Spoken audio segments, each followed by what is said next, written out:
कहाँ में उपजे करैली बड़ी सुंदर हो। कहाँ में उपजे करैली बड़ी सुंदर हो।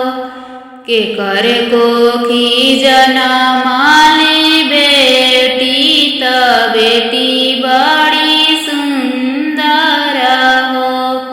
के कर कोखी जनमाली बेटी त बेटी बड़ी सुंदर हो।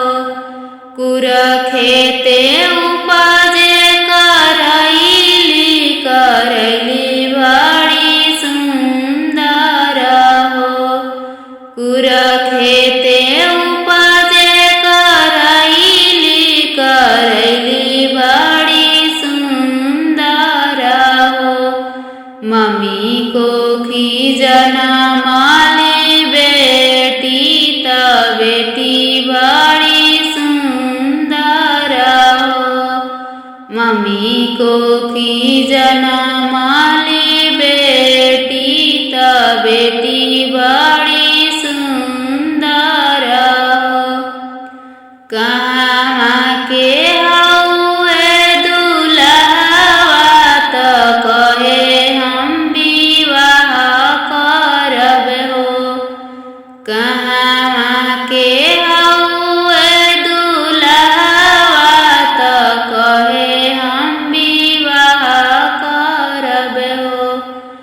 एक ओरे बैठले नैहर लोग, दूसरे ओरे ससुर लोग हो।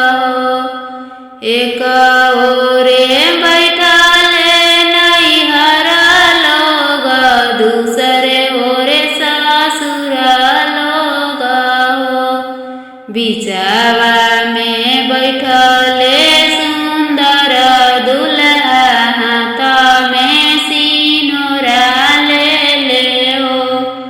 बिचवा में बैठले सुंदर दुल्हा, हाथ में सिनोरा ले हो। कैसे में उठाले नैहर लोग, कैसे ससुर लोग हो। कैसे में उठाले नैहर लोग, कैसे ससुर लोग हो। कैसे में उठाले सुंदर दुल्हा, हाथ में सिनोरा ले हो। कैसे में उठाले सुंदर दुल्हा, हाथ में सिनोरा ले हो।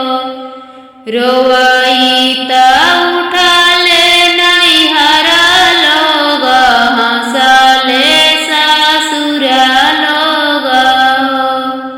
रोवई त उठाले नैहर लोग, हंसले ससुर लोग हो। ताली ठोकी उठले सुंदर दुल्हा, हाथ में सिनोरा ले हो। ताली ठोकी उठ